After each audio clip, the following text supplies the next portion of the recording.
how this works. I feel. Oh my goodness. Oh, we're so awkward. This is such a horrible start. Oh, I swear to God, we're friends. We're friends. Are we? I think we are. Are we? I don't know. I mean, I think you're my friend. I don't know if I'm your friend. I think everybody's my friend. I'm like fucking Dora. You're just gonna like stare blankly at their face and goes, "Are we friends?" Oh boy. Oh boy. Oh boy. Right, what a great start. Do we introduce ourselves first before we do the... Yeah, sure. Yeah, okay. Do you want to go first since you're doing the first story? Okay. Yeah, I'll go first. So this is our first episode. My name's Ray. It's a nickname that my friends call me, not my government name. Yeah, I mean, I go by they, them pronouns, so, I mean, if you don't agree with it, I apologize. Just be respectful, be mindful. If you call me she, her, I don't care, but, I mean, they, them would be fantastic. You know, nobody calls me they, them, though, besides my friends. So yeah, and then... Right, I'm Michael, aka Mrbutternubs on YouTube, whatever other platform that I may be doing anything on. He, him, I guess I go by them. I go by he, him. And welcome to the Caffeinated Creepspodcast, episode 1. That name, man. Caffeinated Creeps? Yeah, I don't know, like, I love it, but at the same time, I'm all like, ew, creeps. Well, I mean, like, we're gonna have the creeps. Yeah. We're gonna have the jitters, and then the critters. Like, we're gonna have... The critters. Yeah. Alrighty, then. We're gonna be doing, like, all types of weird shit. Cause I'm not gonna spoil, like, future, like, topics, but I want to do, like, urban legends throughout, like, all the world. I want to do creepypastas, because I grew up on that, you know? Dude, same! I'm, like, right here, like, at 12, like, not even supposed to be using the internet, and I'm just looking at, like, all these disgusting creepypastas. When I was, like, 12, like, really early age, like, I used to think for, like, a few stories until, like, I realized, oh, these are fake. But, like, for a while, I thought, like, oh my god, this is real. Exactly. Like, this is happening out there. Oh my god. Stop. Now, that makes me think of those two girls that tried to kill their friend because of Slender Man.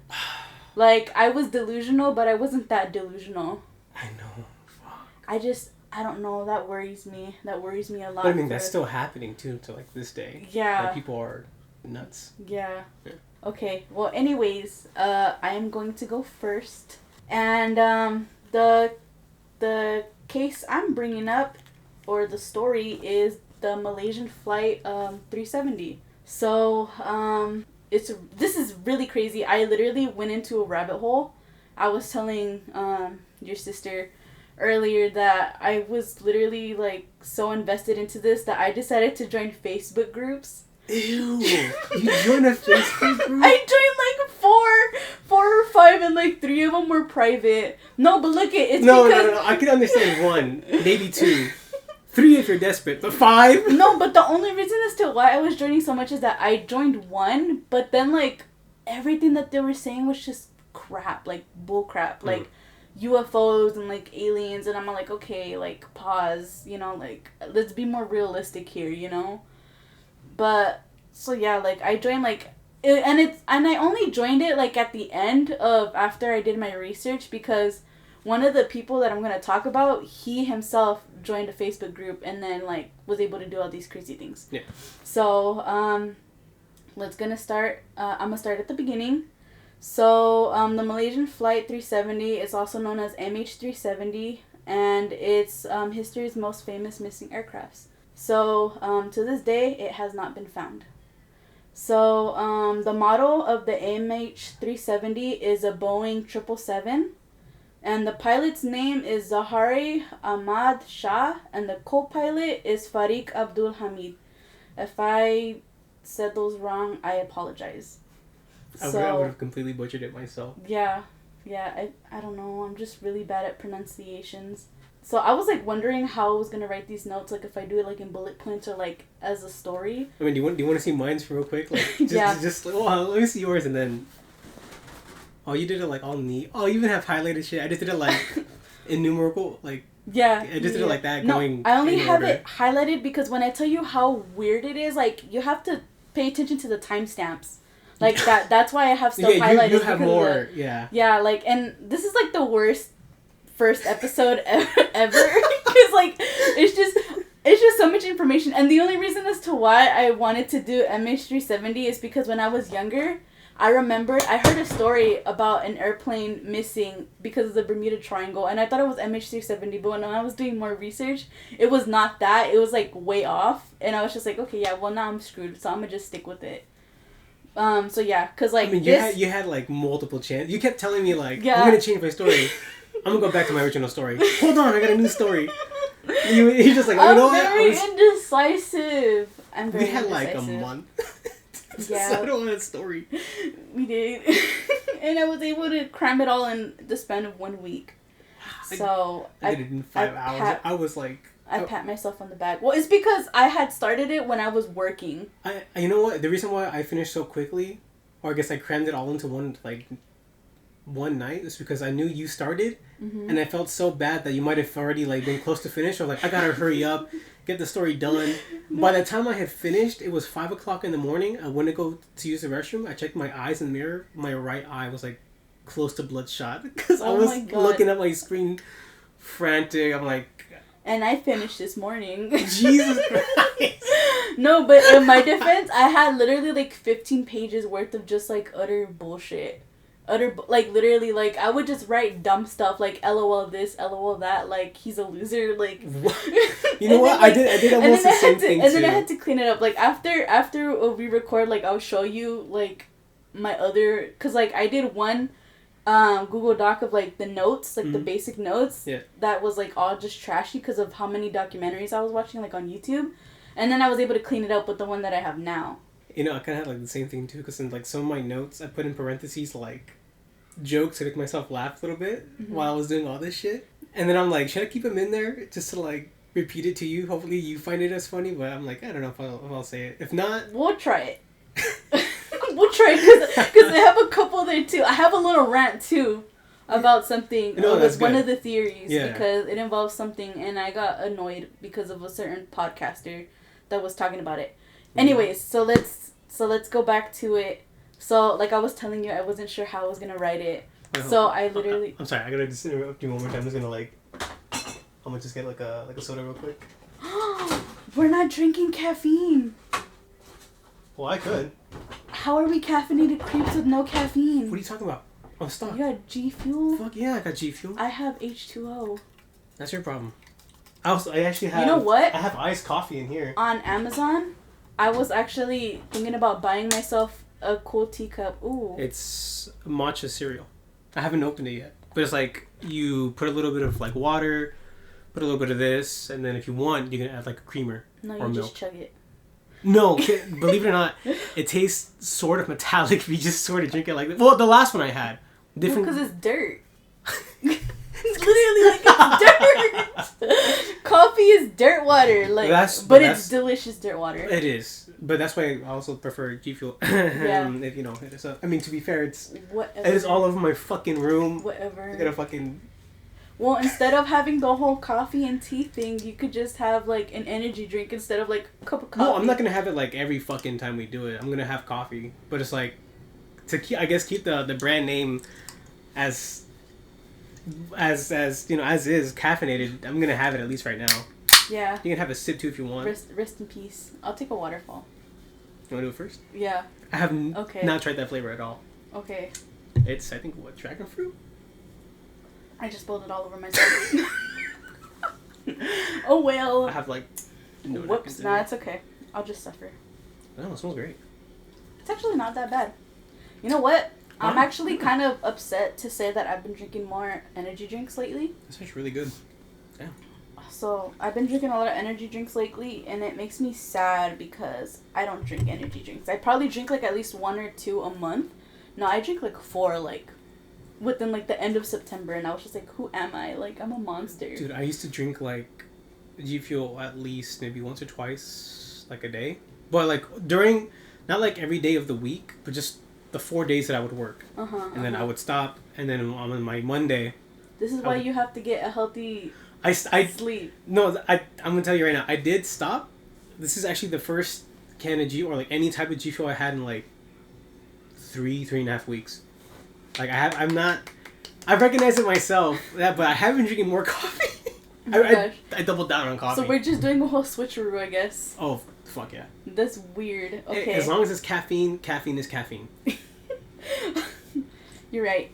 Next time, I'm gonna come with a teacup and be sophisticated. I have Iroh's tea set. that. We could just make, like, tea one day and then we can just, like, pour it in. Or, like, we'll just put it hot water and then put a little bit of instant coffee in your cup and then the tea in my cup. And then we just... Yeah. We'll be, like, fancy little... Yeah. Just spilling tea. Fancy little gremlins. Yeah. Oh, yeah. Okay, I kept interrupting you. What was the weird motto we were going to say? Like, the podcast where I'm spilling the tea and you're giving your cup of coffee? What was it? I was going to go...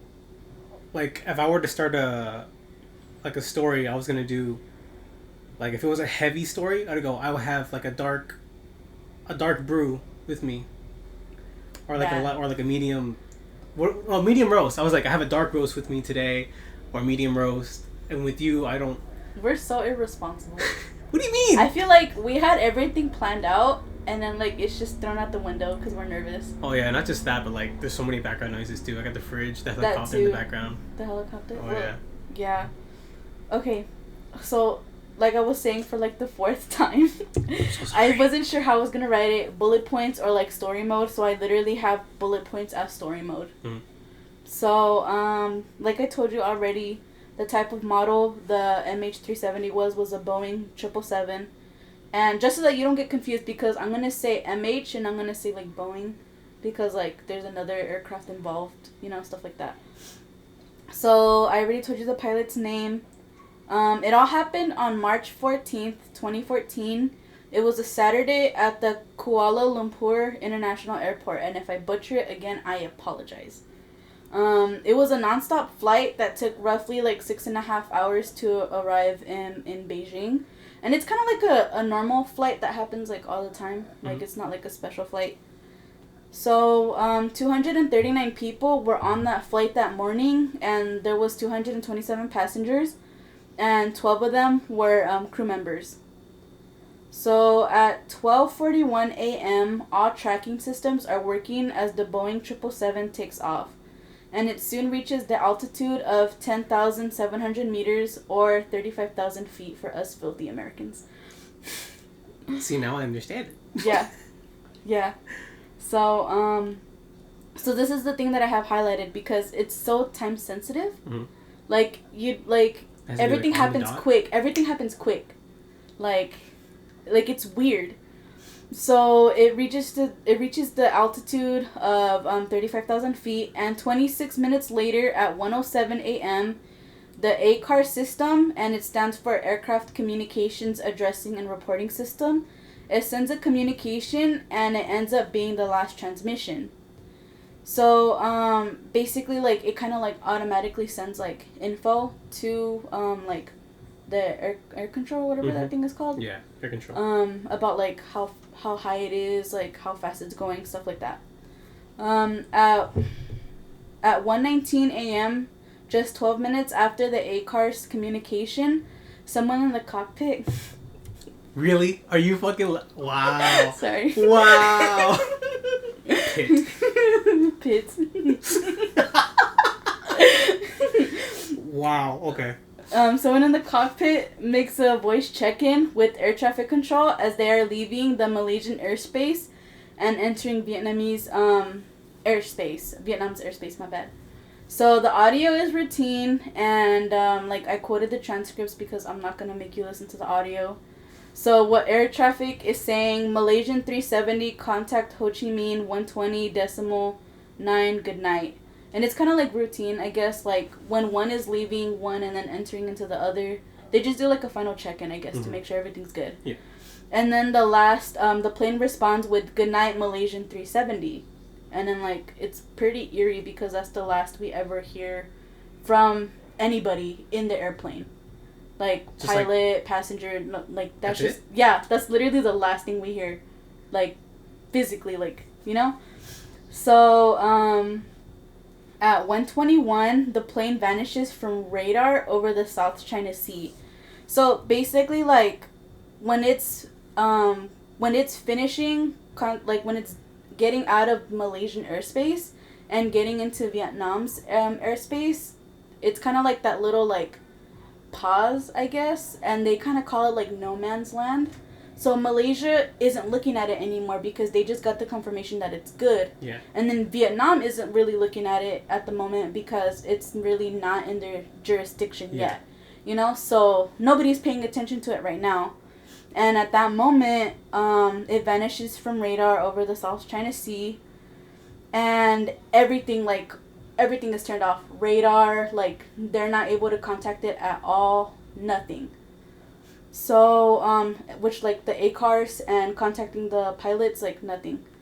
2:20 rolls around, 2:20 a.m., and Maud Faud Saruj, my bad, the crisis director for Malaysian Airlines, is called about the missing plane. So he goes to the emergency operations center to figure out what's going on. Eventually, Malaysia requested Thailand, Hong Kong, and Vietnam to try to communicate with MH370, but they were all unsuccessful. Between 4 to 6 a.m., the Emergency Operations Center was calling everyone to locate the plane and see if it had landed anywhere else besides Beijing. At 6:30 a.m., 5 hours has passed since the last contact with MH370. They finally think something is wrong. Like, I was watching the documentary, and then they're like, right there, they knew that something was wrong. You know, something might be wrong. Yeah. Like, it literally only took 5 hours. Like, anything could have happened within those 5 hours. Jesus. So, automatically, news spreads like wildfire all over the world, and news stations are covering it back to back, and it goes viral on Twitter and Facebook. Because I don't even know if Instagram was a thing back then. What year was it? 2014? Oh, Instagram was definitely a thing. Or maybe, like, it was new at the moment. It was newer. Because I know that Facebook was, like, the thing back in the day, yeah. and Twitter. Instagram was, like, it was, like, barely in its, like, it must have been maybe, like, a couple years, like, after its release. Because I remember using it during middle school. I'm young. Fuck you. I'm young, so I don't know. As you can tell, I'm Gen Z. I mean, so, yeah. You are too, but you're like... My back is fucking... Older. Like mine 1940s. Mine too, man. Flipping all these grandmas and grandpas. So, at 8 a.m., search and rescue was underway, but at 8:30 a.m., the plane was already going to run out of fuel. So, like... they were basically, like, expecting it to, like, fall or end up somewhere because literally, like, it was supposed to run out of fuel at 8:30. It only had 7 hours of fuel in the airplane. Yeah. And then they waited all these 5 hours finally thinking, oh, something's wrong. And then, like, they started searches at 8, and then at 8:30 it was going to run out of fuel. So, like, even if they couldn't find it in the sky, they knew eventually obviously it had to come down. Yeah. Yeah. So, they waited last minute for whatever reason. I don't understand. But Vietnamese airspace ended up finding 2 6-mile-long slicks of oil in the ocean, which makes me very sad. And it was tested, but did not contain jet fuel. And it was just from a ship passing by. And you still got upset well, about it? Yeah, no, but it's because it's slicks of oil. Yeah, like it's fucked up. The fishies. It's fucked up, but I mean... The turtles. The fishes. Oh, and this one actually really gets my head scratching. An oil rig worker also claims to have seen an explosion at a distance the day MH370 went missing, which could have possibly been the aircraft, but I couldn't find any more info on that claim. Like, just a big old explosion midair. Like, he was just like, yeah, there was, like, an explosion midair, and then, like, nobody looked into it, and I couldn't find anything else about it. Like, no debris, anything? No. The fuck? Nada. So, it was also shared days later that another pilot had contacted MH370, but all they got back was mumbling and static. So, the day that it had went missing, there was another flight going from Hong Kong to Kuala Lumpur, and a passenger took a picture of the ocean, and it kind of looked like debris of a plane, but nothing was confirmed. So, eventually, the family of the passengers and cabin crew wanted to know what the hell was going on, but the Malaysian government was being very closed and reserved about the info. The wife of a passenger even found out about the missing plane because a reporter called her. She didn't know what was going on because she lived in Australia. and her husband went over there to Kuala Lumpur and Beijing for business. So she didn't know anything until she answered the phone, because I was watching the documentary and they were interviewing her. So she answered the phone, and then they were asking for her husband, and then she's all like, he's on a plane right now, like, who's this? And then the reporters are like, oh, you don't know? And then she tells her that, like, her husband's, like, the airplane that her husband is on is missing, like. That's kind of always, like, one of the things I kind of dread about. That's one of my biggest fears, like. Like, dying? It's like the Black Dahlia, like, the mother of the... Yeah, she only found out because of the reporters, like, the police didn't even tell her. Like, I'm kind of scared, like, if I die, like, I can be on my way to work, right? Yeah. And if I die, like, who's gonna report first? If I can, like, Instagram, Facebook, before the cops or, like, EMTs? Like, those Instagram pages, like, reporting deaths are quick. Yeah. They're fucking quick. But I mean, like, yeah, I don't even know. So, like, and it's really weird, too, because the Malaysian government was being very sus in a way about everything. Like, relatives and friends who were at the airport were taken to a conference room at a nearby hotel to be given the news about the missing plane and wait for updates. And then at that time, too, relatives of the missing passenger started calling their loved ones' phones. And instead of, like, the calls going straight to voicemail, they were going through, like, they were ringing. So they're like, okay, like, it couldn't have crashed because it was still ringing. And they had asked the Malaysian government to look into the phone calls, and the Malaysian government basically brushed them off, saying that they didn't have the technology to look into it. That's bullshit. And this is in 2014. That's so, like, I'm pretty sure they could have, like, yeah. I mean, like, it's just weird. So, and they would rarely give the family any info at all, like, nothing. And on March 10th, new info came out from the military radar that the plane took a sharp left turn, going back and passing Kuala Lumpur and disappearing again from military radar because it reached the end of the military aircraft zone over the Andaman Sea. So, like, I have a picture to show you real quick. Okay.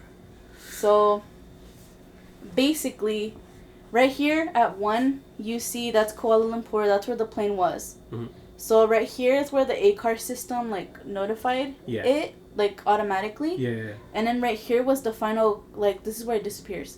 Like, straight up, it just disappears right here. And then it disappears, and then supposedly, like, it turned left, and then it went back, passing, you know, like, the whole peninsula of, like, Malaysia. Yeah. And then it somehow ends up right here. That is fucking weird. That distance is far. Yeah. Yeah. So, but at that time, they couldn't even confirm that it was MH370. Because basically, like, because the radar that had caught it was military radar, not civilian radar.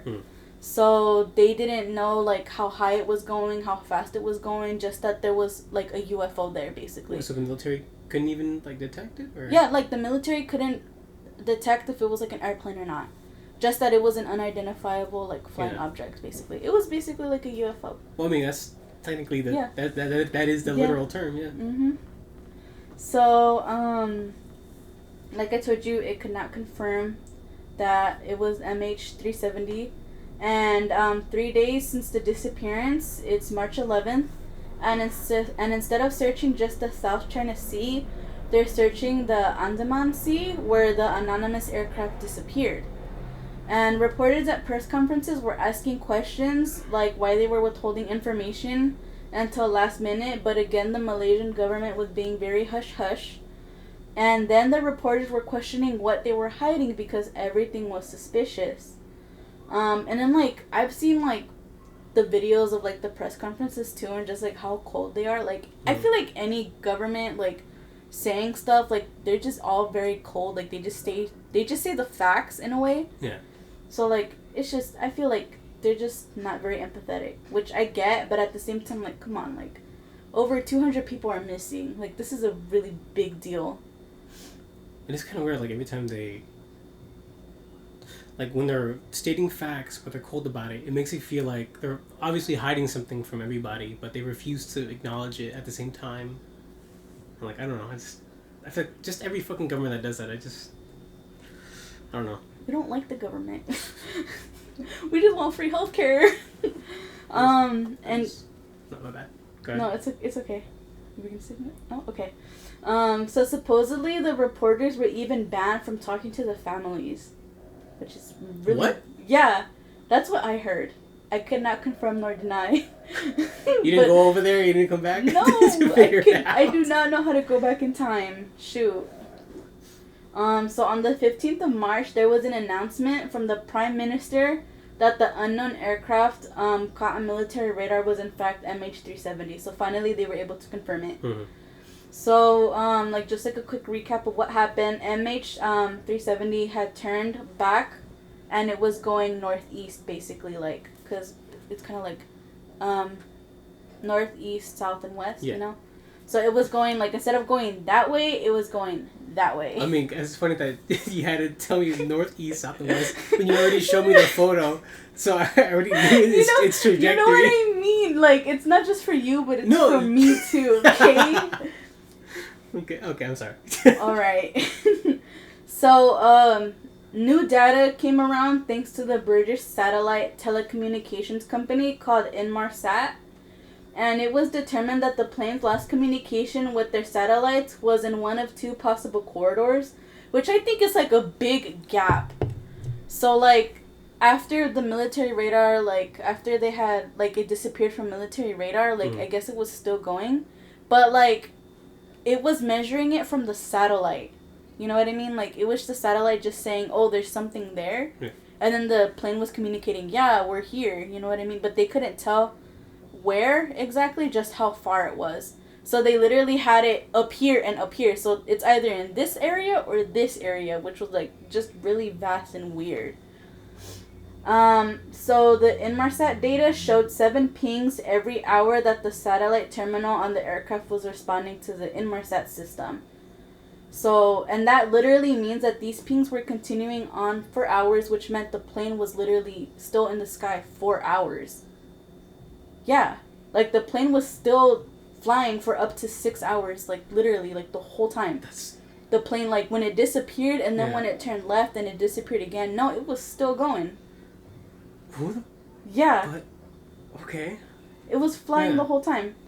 So, like I told you, it couldn't give, a GPS location, but it just knew kind of, how far it was, so they were able to determine, north and south. And if it would have went south, then it would have ended up in the Indian Ocean, in the middle of the Indian Ocean, no land around it at all. But if it would have gone north, it would have ended up in Central Asia, specifically Kazakhstan. And because of this new information, Malaysia needed to admit this was not an accident and most likely intentional and now a criminal investigation. And I put bum bum bum. 200 people are missing. So yeah, and obviously when there's a criminal investigation, they always look at, the people that were in charge, the pilots, So they were the first people investigated, and they started to raid their homes, basically. Shit. And they managed to seize a home flight simulator from the pilot, because there's the pilot and then the co-pilot, Zahari. He was 53, and he had been flying for over 30 years. So he had because I guess pilots really love flying to the point where they have a whole simulator system in their own house, and they fly on their free time. I mean, I guess it wouldn't be too bad to just brush up. To not be rusty. I don't know why, but I like their dedication. I wish I had that dedication, but still, it's so cool. Imagine being so in love with your job. I can't relate. You have just a dedicated setup in your own house. Mm-hmm, you kick out your kid out of their rooms to have it. Jesus. You're sleeping on the couch tonight, Billy. I gotta fucking fly. And I guess the co-pilot, he was pretty not new, but he was obviously not even 30 yet. But I mean, so, how long was he flying? Not that long, actually. Okay. Well, I mean, long enough where he can actually fly airplanes and stuff like that. He was licensed, but the pilot had more. He was a veteran, so he had more experience. So he was the main suspect. So on the 24th of March, the Prime Minister said that MH370 landed in the southern Eastern Ocean. AAIB, aka the Air Accident Investigation Branch, flew along the southern corridor, and despite still not finding any physical evidence, they went ahead and said it had crashed somewhere there because of the satellite data. Okay. So still to this day, there's like no physical evidence at all of the airplane. So there was a journalist in the documentary, and he literally said, never in the history of human existence has 229 people been declared dead on the basis of math alone. And it like really like punches you in the gut because there's like some sort of evidence, you know what I mean? Like blood, nothing, like literally like no debris, no nothing. Yeah. You mean what? Just can you imagine? Like I'm gonna go into like complete like nuts, like conspiracy theory. You know, I'm gonna put like a middle tinfoil hat on my head real quick. But can you just imagine? Like, you know, they're just flying, and they're just like a pocket of space, and they just go completely through it. Like they just go somewhere. Like Guardians of the Galaxy. Yeah, like that. You know, they just like teleport somewhere that we don't even know. Alternate Earth or some weird shit. I'm gonna sound completely nuts on the first episode. Yeah. The family did not accept this, and what's it called? But like wall after wall, the government just kept ignoring them and like shutting them out. And so they were like agreeing. The family themselves were agreeing. Like, okay, like they're hiding something. So they decided to band together, and riots ensued, and they were marching to the Malaysian embassy. So like when I tell you it got bad, I mean like it got bad. They were throwing shit at like the like government officials and like reporters. Like they were angry. And as I'm watching this documentary, these people like are just crying and screaming. Like they're in so much pain because they can't bury their loved ones. Like they can't even accept the fact that they're dead because there's no evidence that they are dead. Yeah, exactly. So 16 months after the disappearance on July 29th, 2015, so a whole year had passed. Shit. A piece of an airplane washed up on a beach off of the French Indian Ocean. And a lot of family members tried to deny it because they think that it had just disappeared over the South China Sea. And they didn't want to accept the fact that it had like turned around. But like it kind of shows like, yeah, like it did turn around and it did somehow end up in the Indian Ocean. Yeah. Because they were able to confirm it was from MH370. So it was the first time that the data that they said basically like confirmed with physical evidence. So there's an adventurer, and his name is Blaine. Wait, hold on. Hear me out. No. It's, so something almost, I guess you could say, impossible happening, right? Yeah. Just a huge plane carrying well over 200 plus people, roughly, goes disappearing. We have government officials possibly hiding something, and this random quote-unquote adventurer named Blaine just fucking shows up out of the... He just pops into the picture. He has such a cool name, though, not gonna lie. Okay. Blaine is pretty lit. No. This is where the Facebook group comes in. What's his last name? I don't know. Fuck. I didn't get it. You can't just say, like, oh, he's got a cool name, and his name is Keith. Blaine Keith? No, I mean, like... just keep it general. Yeah. My bad. Like, Blaine isn't a bad name. Don't get me wrong, but it's like... But I feel like it doesn't suit him, but it's still pretty lit. Because, like, just imagine just, like, an old version of Indiana Jones. Okay, yeah. And, like, my name's Blaine. Hi, guys, my name's Blaine. Where's the plane? So there was an adventurer named Blaine, and he was in a Facebook group discussing MH370. Remember how that's when I wanted to go? Mm-hmm. And he asked oceanographers where the debris would wind up, and they said Mozambique and Madagascar. So, like, basically, the first thing washed up, so he was hella invested into it, and so, you know, like, in this Facebook group, they were talking, and then he was all like, okay, like, if I want to find more of this stuff that's washing up, where do you think I should go based off of where it landed, where Inmarsat said it was? Mm-hmm. So they told him Mozambique and Madagascar. And sure enough, he found the second piece of debris. Was this, like, like in the same app, like the year after the whole No, incident? Or yeah. was it like, oh. Yeah, this is around the same time. Oh shit. Okay. So, he was able to find the second piece of debris, and it was a triangle that said no step. No step? Yeah, no step. Like, I haven't been on an airplane in forever, so I don't know. I have been on one recently, and to be fair, all I did was just look. I'm pretty sure we don't get a magnifying glass and just look at the airplane. Examine it. I did it like when I was the first time I was ever on a plane, because I was scared for the first time in my life to travel somewhere that wasn't in a car. And I was like fucking memorizing like the plane number and where it was going, like just in case we just in case we were driving. Just in case we're MH370 ourselves. Well, this was like maybe like 4 years prior, like 2007. Oh hell nah. Well, I mean, there was still a whole bunch of airplane crashes and stuff like that, like in the 70s and 80s. Like people were taking, people were hijacking left and right. I mean, it got safer over time. Yeah. But it's just like, I don't know. I guess the irrational fear of it as a kid, just like. Yeah. All we ever did was be on a car on the floor, and now we're up in the fucking sky. Like, you don't know where to run, you know? You literally can't run. I had I just told you right now that I was recently on a plane, and I had that it was like a quick 2-minute panic attack. I'm like, holy shit. Like, we were halfway into our trip, and I was like, holy shit, I'm in a metal tube so high up in the air. I know how gravity works. Like, go straight down. We could just go straight down at any minute. Dude. I was like, fuck! No, because last year I was on an airplane going to Florida, and I was stuck with my sister and with one of my cousins, and they had never, ever, ever been on an airplane. I was on an airplane when I was 6, but I don't remember stuff anyways, so it felt like it was the first time for me too.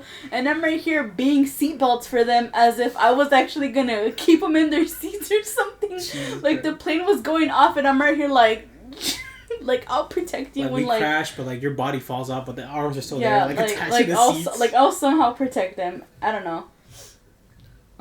So anyways, back to Blaine, back to the homie Blaine. Back to Facebook. Yeah, he was responsible for a total of 20 pieces of the debris. Pieces? Yeah. You know what? I take back what I said. Blaine is a cool ass name. He's fucking cool. That is amazing as shit. And he was literally a lot of people were comparing him to the modern day Indiana Jones because he was finding stuff left and right.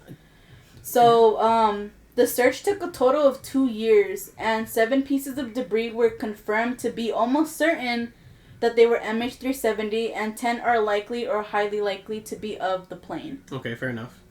So, 2 years later, the FBI released that the flight home simulator that was seized from Captain Zarhari's home showed data that the route the plane went before it crashed was similar to the route he took at home. So what you're saying, maybe... possibly premeditated? Yeah. Oh shit. Yeah. When I saw that, I was no just fucking way. When I did that, I was like, he did it. I was like, he did it. But what's even weirder, because the FBI was helping with this. Our FBI, us filthy Americans, the FBI. I mean, we could lend a helping hand. Yeah, but the FBI has always been sus, you know, the FBI themselves have tried killing us, you know what I mean? So it's weird. What's weird that they had known this info since the beginning, but they had shared it 2 years later. Ever since the plane disappeared. Do you think that if Blaine never found those pieces, do you think we would have never had the FBI would have never just released the information? No, because I feel either way, it would have been found if it wasn't Blaine. Somebody else would have found it. Mm-hmm. Because how was the first piece found? You know what I mean? So I think some way, somehow, somebody would have found it. Yeah. And then they would have probably come out with that. So on January 17th, 2017, they finally suspended the search. What? Because they had spent thousands of dollars, over $30 million. The government stopped, or Blaine just stopped? No, the whole operation was just, we're done looking for them. It had been years. I mean, I get it, but that's kind of weird. They just kind of drop it like that. Yeah. But 4 years and 4 months since last contact on July 30th, 2018, the investigators finally released their last report, and this is what they had concluded. The plane was airworthy, which meant that there was nothing wrong with the plane. Okay, yeah. The pilot and the pilots were competent and showed no signs of stress or other behavioral issues. Mm-hmm. And they cannot rule out unlawful interference by a third party. So, it's just gone. It pulled a Harry Houdini. 200 people just straight up disappeared. Yeah. Yeah, so, like, nothing was wrong with the plane. The pilots were competent. Mm-hmm. And then, like, they couldn't rule out somebody else was involved into, like, the hijacking or whatever. The plane disappearance, my bad. Mm-hmm. So, there's a couple theories that I saw on some documentaries. So, theory 1 is going to go back to the pilots, right? Mm-hmm. So, and it was probably one of the most popular theories because of the data from his home flight simulator thing. It is, that is a little bit weird. Yeah. So, a lot of people believe that Zaharie wanted to commit a murder-suicide. And, but it's weird though, because why wait 7 hours after turning off the transmitter? Like, it makes no sense because... He could have done it at any point up in the air, I guess. Yeah, but, like, at the same time, like, if you're gonna commit suicide, you're just gonna do it, you know what I mean? Like... Not that, we don't condone, we don't condone suicide. Yeah, seek help. Before... And also, too, not gonna lie, like, small rant, if you're gonna commit suicide, don't inconvenience others. I don't know if that's the message we should take away from this. I know, but, like, still, like, free will or whatever. I get it. But, like, still, like, I don't know, like, I was suicidal and I never tried killing my mom and my sister, and dying too. Like, it's like I never thought about driving off the highway. I have thought about driving off the highway, but not with them in the car, Like, I don't know, it's just weird. But, you'd be surprised how many pilot suicides there are. Did you get that number by any chance? I did not get that number, but if you literally do a quick Wikipedia search, literally, like, you'd be surprised how many pilot suicides, like, we've had. I mean, that's kind of weird at the same time. Like, do you think maybe there's, like, just flying a plane for so long just takes a toll? I don't know. Because, like, if that pilot was so dedicated to his job. He loved it. He loved it so much that he had a whole ass simulation in his... There couldn't have been a mental or some kind of toll against him. Like, to be suicidal, which is weird. This is another part of the theory. Some people believe political motivation was involved. So, Zaharie was seen at a rally for Anwar Ibrahim, a Malaysian opposition leader who was supposedly a distant relative. Okay. And hours before MH370 vanished, Anwar, which was the political leader, he was sentenced to 5 years in prison / jail. It said jail, but, like, my little criminal justice head was all like, okay, jail is less than a year, prison is, like, more than a year, you know? So, so they said prison / jail. I don't know how it works in Malaysia. But they had sentenced him to 5 years in prison after the court overturned his 2012 acquittal on a sodomy charge. So, so basically, like, I guess they had accused this guy, like, this guy did a crime, and I guess he didn't agree with the crime. So I guess to send out a message, he, like, wanted to, like, he did pilot suicide because they were hurting his savior or whatever. That's so yeah. Okay. Yeah. So, they're not sure if he was there for, like, the court hearings about that, but he was there for, like, rallies, like, supporting this politician. Oh, so people have seen him there. Yeah. Okay. Oh, yeah. There's, like, pictures of him, like... Oh, shit. Yeah. Okay. And I mean, like, there's nothing bad, like, if you support a certain politician, pop off, go to a rally. Yeah, but I mean, if you take it to the extreme, then there's an issue. Exactly. So that's one of the theories. And, but, like, one of the journalists in one of the documentaries I was watching, they said that the only way it would probably work for, like, the whole pilot suicide thing, without people, like, freaking out, I guess, is that he somehow would have gotten the co-pilot to leave the cockpit, lock the door, and then turn left and depressurize the cabin, which means, like, no air. So all these people are knocked out. like within like 15 minutes, because when did you know that when the masks fall down, it literally only gives you 15 minutes of air? Just 15 minutes? Just 15 minutes. I don't know why. I kind of always thought it would be like a... Not like an endless supply, but I would have... At least an hour. I would have at least thought like at least 45 minutes. I think is maybe reasonable. Yeah, but I did not know that. But obviously the pilot's mask lasts longer because they're in charge of the whole airplane. Maybe that's where the whole hour goes. No, but yeah, what's it called? So that's probably like one of the theories that this journalist, he literally had like this whole like scenario, like this whole walkthrough. Like, oh, he told him to like leave the cockpit for whatever reason. He locked it, turned left, depressurized the cabin, put on his mask, and then just continued flying like in the night like some sort of cowboy. Isn't there like a phone? No, I know. Never mind. You already like kind of debunked my answer. Never mind. Yeah, but that's the first theory. And also, fun fact, sodomy is still illegal in Malaysia.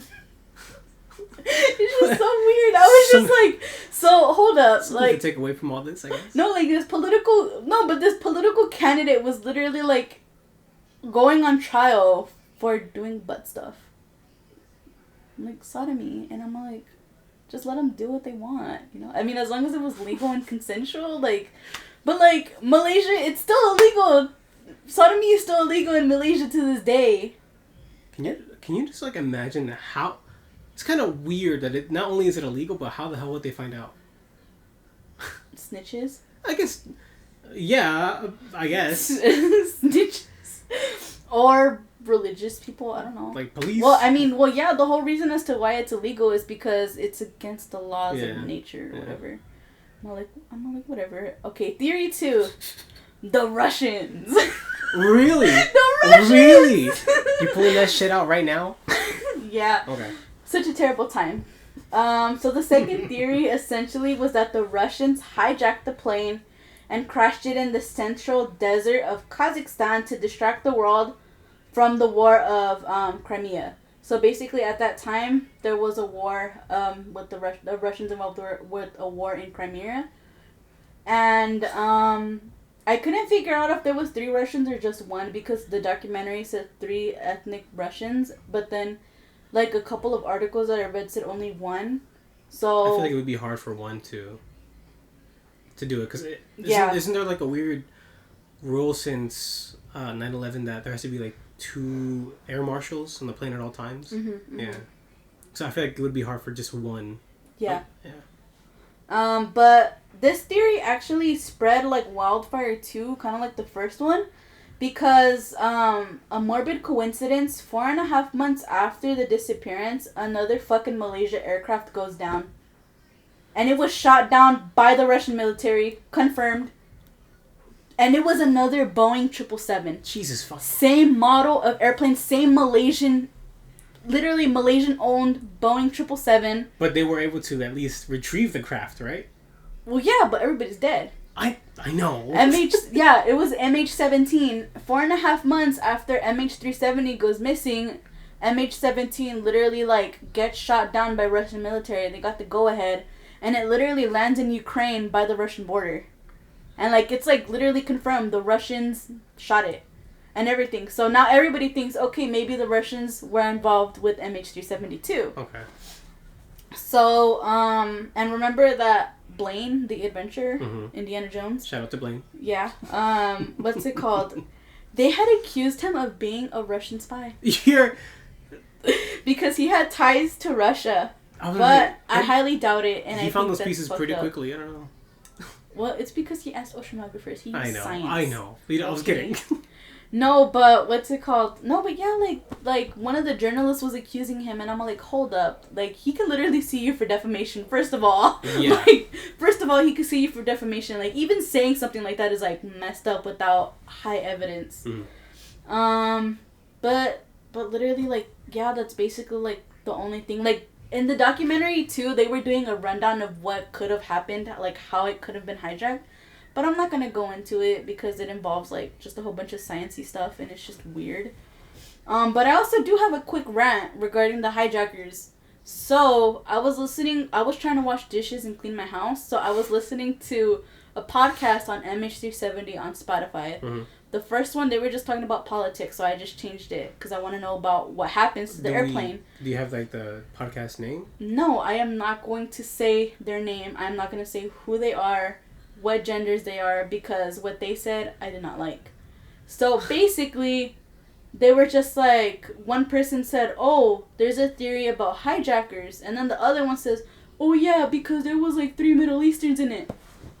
Wow. You don't say that. That's racist. And then this person was all like, but like, they couldn't be it because then that would be racist. I was like, you literally like just backhandedly said what you said was racist. You know what I mean?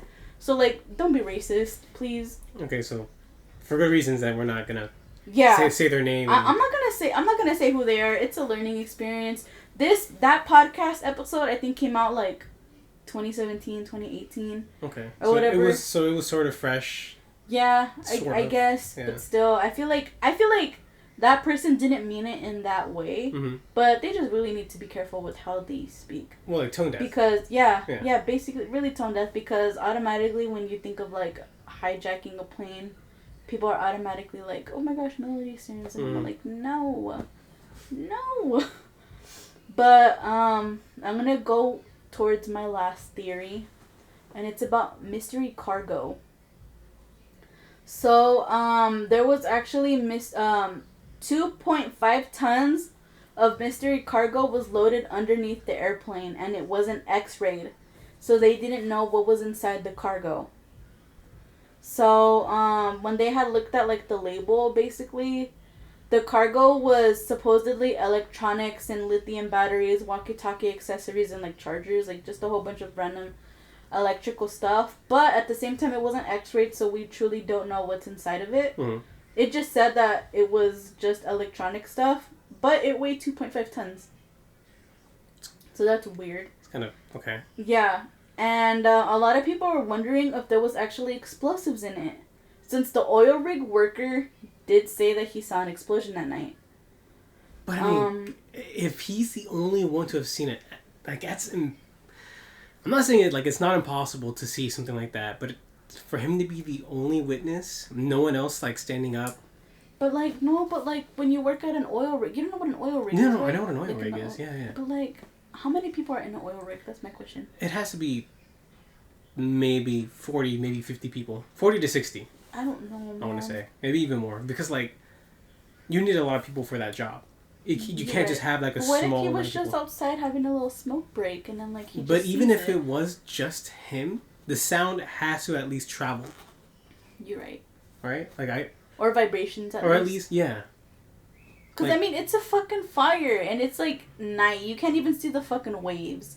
Like, of course you'd be able to see it, you know? Have you ever seen, like, videos of people, like, recording the ocean at night? Dude, that is haunting. Oh my god, no. And I hate the open ocean, but I still want to go on a cruise. You're fucking weird for that. That's so fucking weird. I just want to do it once before I die. It's on my bucket list. Am I going to be scared? Yes. Am I going to be at the edge? No. You'd be surprised how many people go missing on cruise ships. I wouldn't be surprised. And did you know that, like, on cruises, when people go missing, they automatically say it's a suicide because if they have to do a criminal investigation, they have to stop everything, and like they waste money doing that. Yeah. It's weird. Sorry, really random, off topic. But anyways, the mystery cargo, they think that there was actually explosives inside. But also theory 3.2 is the Americans. So we have the Russians. And we have the Americans. Us filthy Americans. Of course, naturally. Well, I mean, I'm Mexican, but, like, I'm also American. Well, like, I was born here. So, you know what I mean? Hmm. So, like, that's why I say the Americans. I don't know. I'm not, like, proud America, but at the same time, I'm American. So, going back to the Americans, I hope Americans don't get offended when I say filthy Americans, because... You're going to offend a lot of people in the...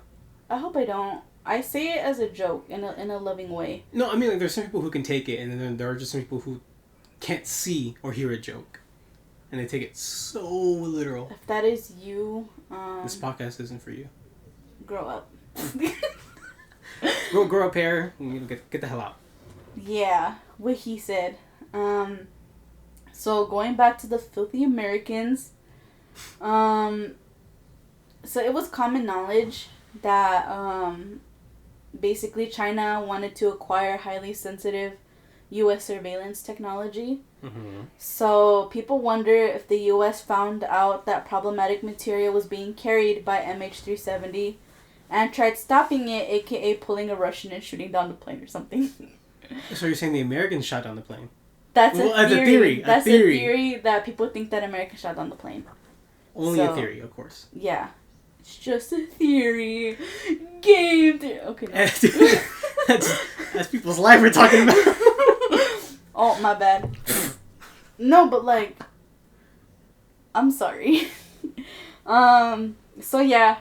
So they think that the Americans happened to shoot it down, but there's no evidence to kind of literally no evidence. I'm just doing like the top 3 theories that I have seen because I've checked like the documentaries, I've checked Reddit. How many theories have you seen? Boy, I was gonna say girl. No, I don't give a shit. You can say that too. You can say that shit to my cousins A all the time. lot. Like I don't even know. Like aliens, and then like it's just weird. It's just really weird. And then people were like drawing pictures like of the map or whatever, and I'm just like, I'm too stupid for this. But I feel like that American one could be debunked quickly because they would have to be. Then again, they can cover the tracks really quickly, but never mind. I feel like I don't know enough to really speak about it. Yeah. I feel that. There was actually 2 AWACS in the area. And they were both owned by the U.S. And basically AWACS are kind of like these airplanes that just stay up in the sky and they just watch the sky. So basically, like, if there's like, you know how we get news quickly about like UFOs and shit like that? Yeah. Like literally, it's because of these AWACS. Like they're literally like the eyes in the sky. It's okay. There's literally just like airplanes with like a big ass satellite on top of this airplane just like flying around. Okay. So there was 2 AWACS in the area, and they were owned by the U.S. and, you know, like I said, they basically just keep an eye on the sky to track and detect targets. Mm-hmm. But supposedly a former U.S. Air Force member said that these AWACS have phenomenal jamming capabilities. So they think that after the last check where the captain says goodnight Malaysia, the AWACS jam MH370, which makes them disappear, and then they most likely shot them.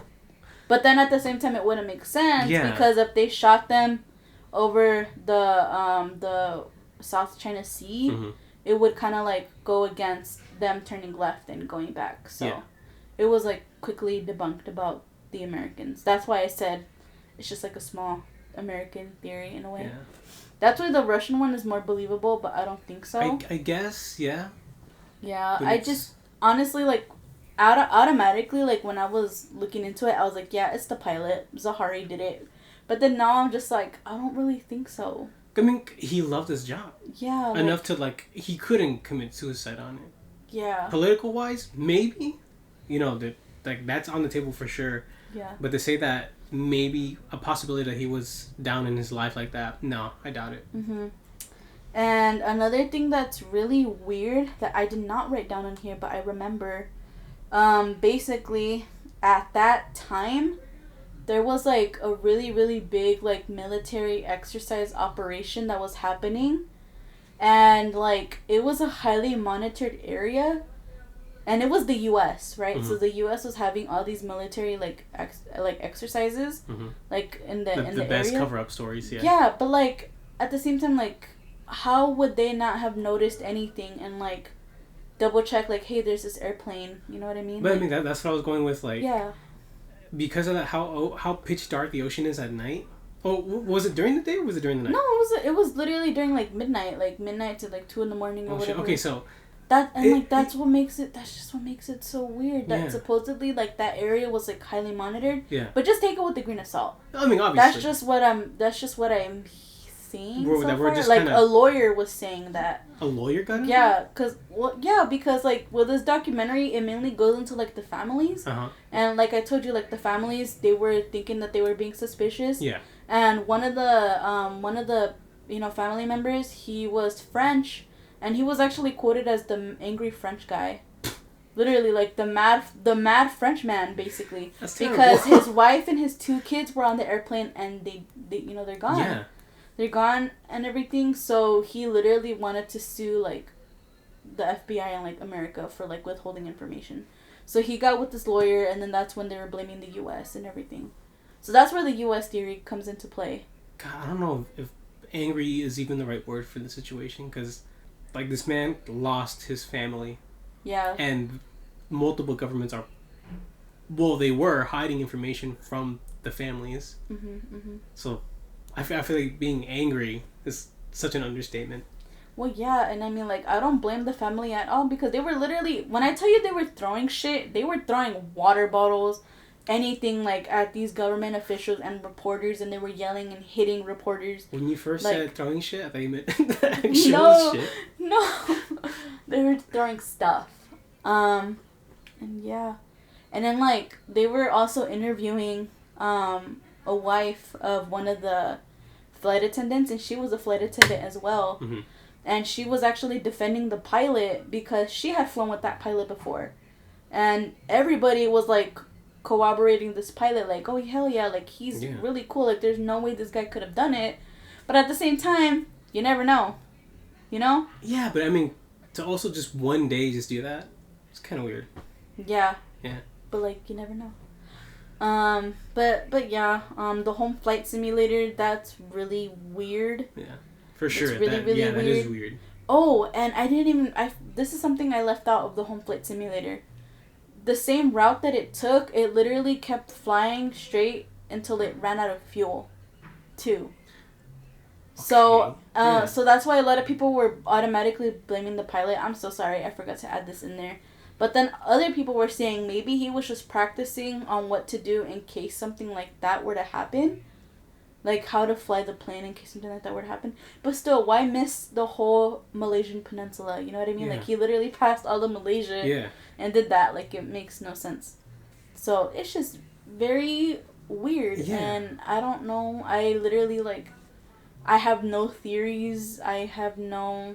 He did it, she did it. I don't have the spidey sense. There's no one person to blame. I mean, people are blaming the pilot, but there's not, like, one, I guess, group that we could definitively...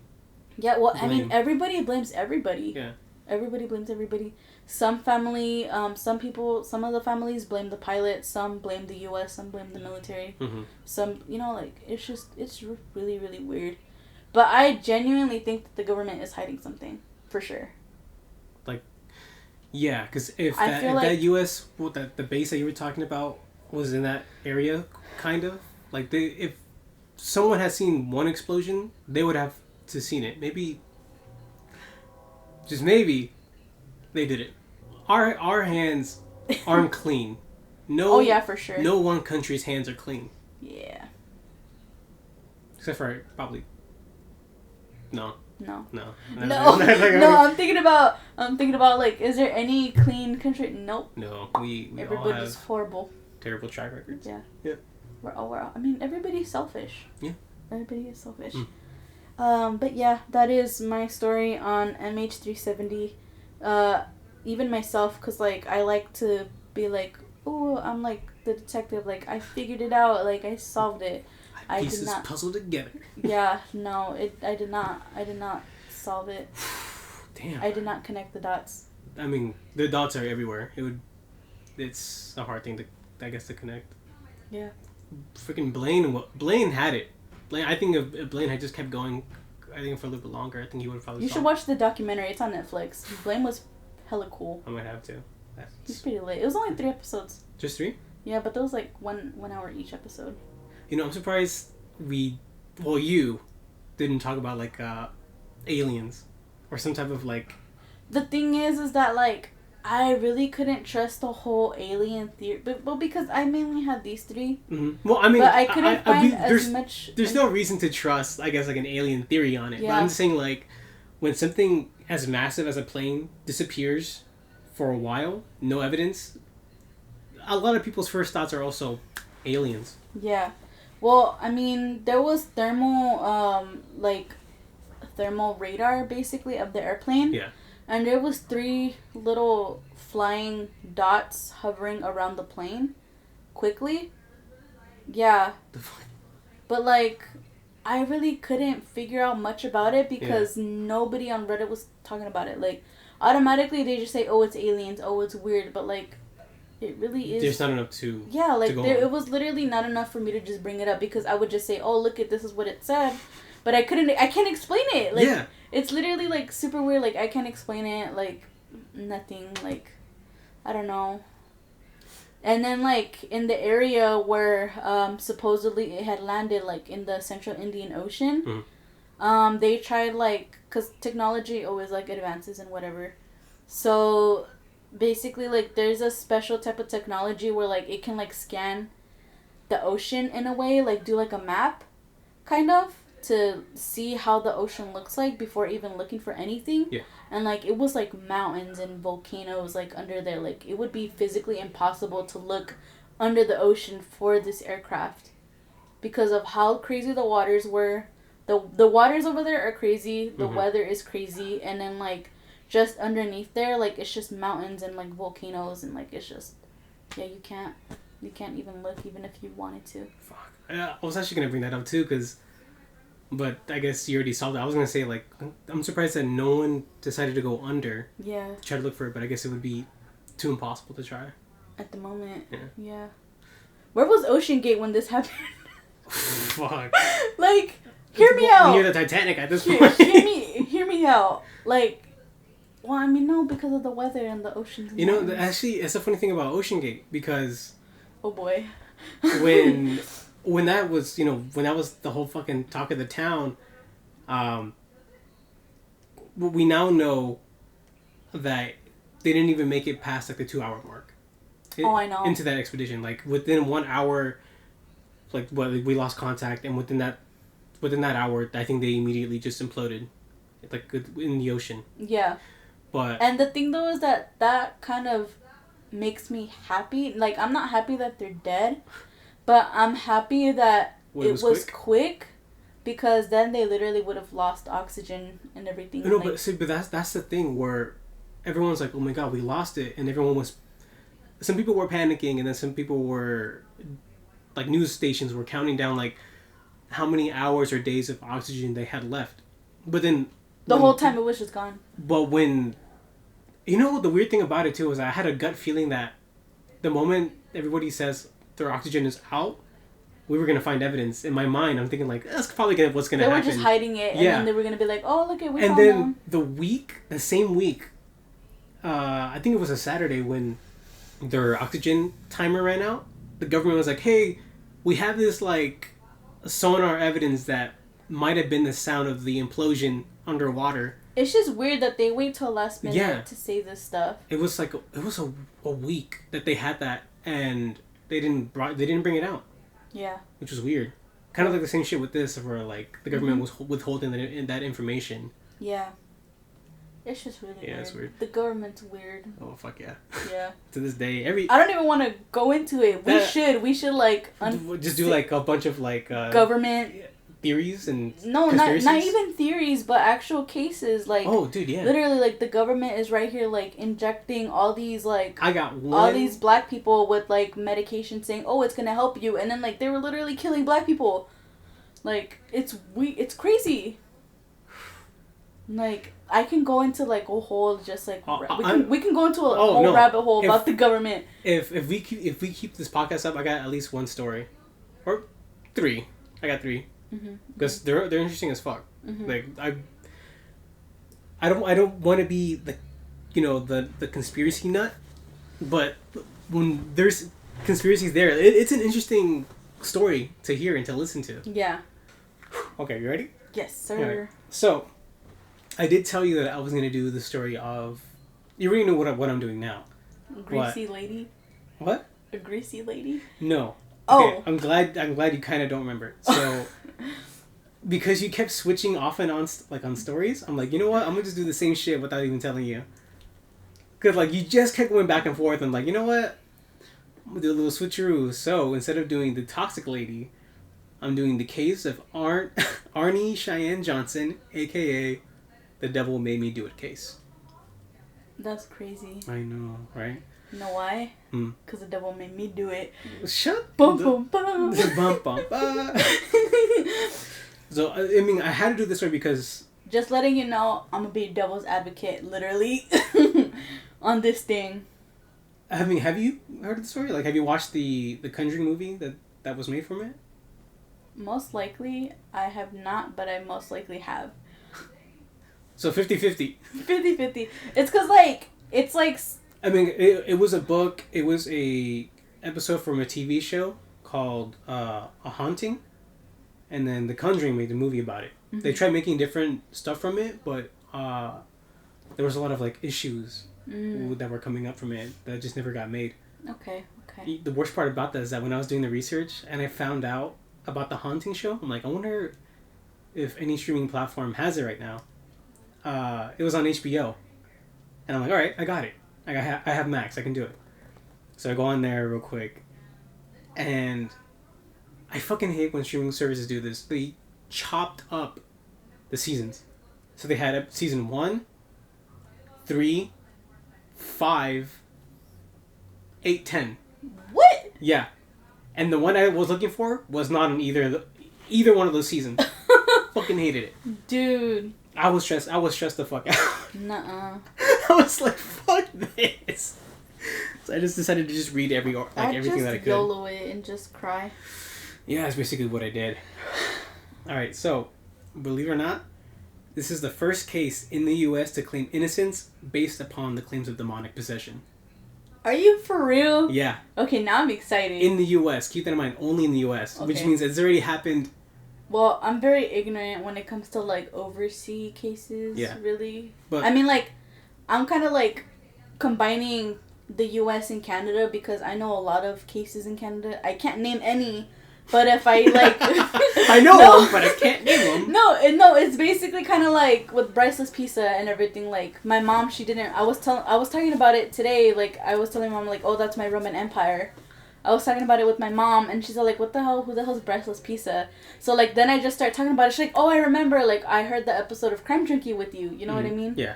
So, like, I know a lot of cases that happen to be in Canada, because I remember that a lot were based in Canada, but I just can't say, oh, it's the name of this person.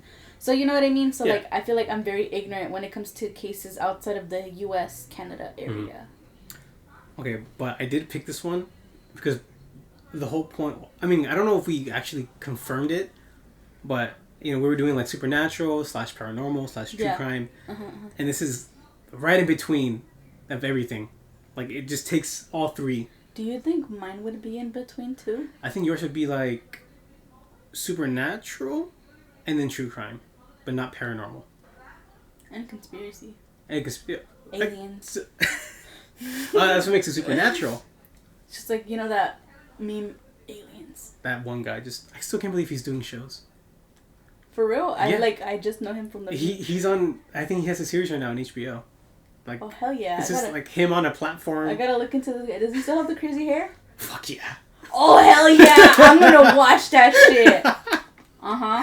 No, Oh, okay. Quick. I'm so sorry. No. I interrupted you so many times. Go for it. Quick PSA. Mother, if you're listening to this podcast, I apologize for my potty mouth. I don't. I'm just... I'm living la vida loca. We're being ourselves. This is us. Yeah, because look at, you're like one way with your parents, and then you're like one way with your friends. I'm not saying that I'm like a two-face. Well, I mean... But I'm a two-face. Well, I mean, I think it's... I'm a Gemini, like, so. I think the Japanese have like a weird saying where it's like you have three faces. One you show your friends, one you show your family to, and then one that's truly you, that only you show yourself. Or some shit like that. Oh shit, don't say that, because now I'm sad. Because you have no idea what I do when I'm alone. Well, I mean, that's because, like, everybody... I think... It's true. Like, everybody... I agree. Has, like, a different face for everybody. Yeah, for sure. I think... So, but, like, as I got older, I kind of slowly showed my parents who I am. Like, I'll sprinkle a little... Like, right now, I'm, like, dabbling a little bit. I'm like, mother, this is who I am. Like, come on. I mean, as you get older, I think it's only right to just, like, yeah, show yourself just a little bit. Yeah. But I don't even know if she's going to listen to the podcast because she doesn't like true crime and paranormal. She doesn't like spooky stuff. She literally had a nightmare watching Jurassic Park. I still can't believe that. Bless her heart. You know what? My uncle had a nightmare watching The Nightmare Before Christmas. My family is just filled with scary cats, and I'm right here like, hell yeah, let's summon demons, you know? Hello, demons. It's your boy. There any horny boys here? Any horny boys? Maybe one day we'll get that far, just like them. Hopefully one day. Far as in like summoning stuff. No, I meant like. Okay, yeah. Obviously, I know what you meant, but I don't want people hearing to be like, "What are they talking about?" No, I just meant like. Yeah. You know, they're doing live shows and. Yeah. Going to locations. Imagine! Oh my gosh. What? You know what? I feel like if we get 100 followers on anything, yeah, I'll get a tattoo. You're gonna get a tattoo of the podcast. Well, like just. No. 100 or 1,000? Which one should I do? I think. We should get tattoos. If we reach 1K. No. You think that's too low? That's too low. 100K. I'm gonna meet you 10K. 125. 100. That's very specific. 125K, and we'll get matching tattoos. We'll get matching tattoos. We'll get matching tattoos of what, like teacups and a coffee mug, or like energy drink. We can get. We'll have to figure it out, like, along the way. But related to the podcast. Yeah. Or even just get caffeinated creeps just, like, tattooed on my inner lip. Ew. God, that's disgusting. You know what? That's actually, like, low-key, like, something I would be down to do. I'd be down to get, like, a tattoo, like, inside my mouth. Because then you can never, like, see it. You know what I mean? Yeah, like, but I mean, cool. I feel like... It's weird. Because for me, like, I'm always, like moving my tongue around my mouth, like, constantly, like, just... Me too. I feel like I would always fuck with it, and I feel like I would taste it. I don't know why, I feel like I would taste it. I low-key want to know what it tastes like. You are disgusting.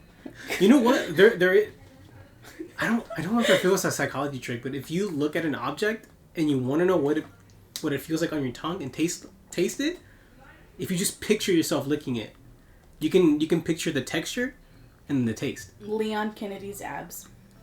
I was gonna go with the forearms, but sure.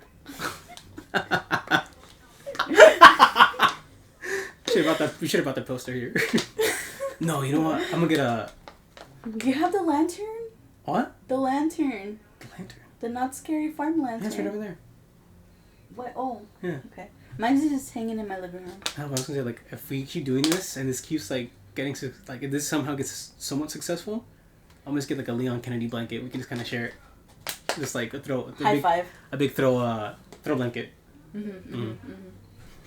Well, I do have a Markiplier blanket. I should bring it one day.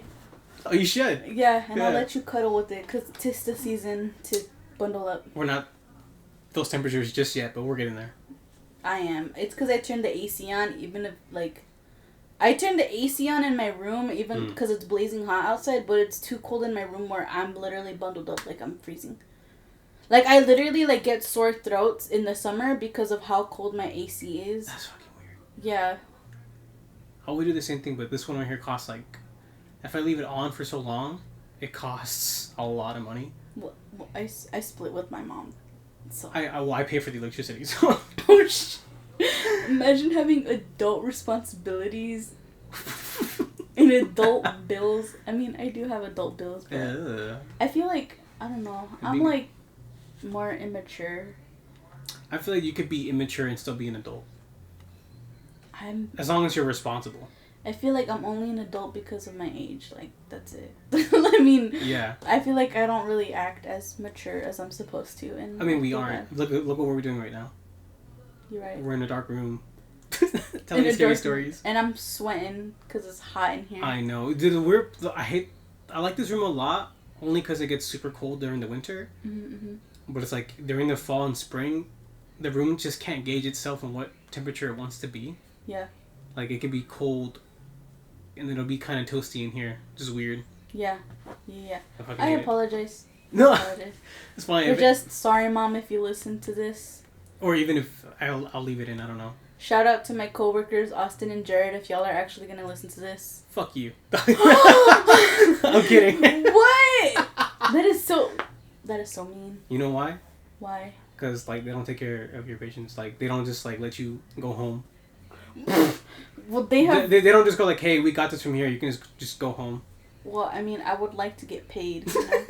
I'm pretty sure they wouldn't mind, but like I'd like to get paid. Damn. Kidding. And my aunt. And Hungry Hippo. I don't know. That seems like an inside thing. No, it's because I have a mutual named Hungry Hippo that I met at a convention, and they were dressed up as Uzaki-chan.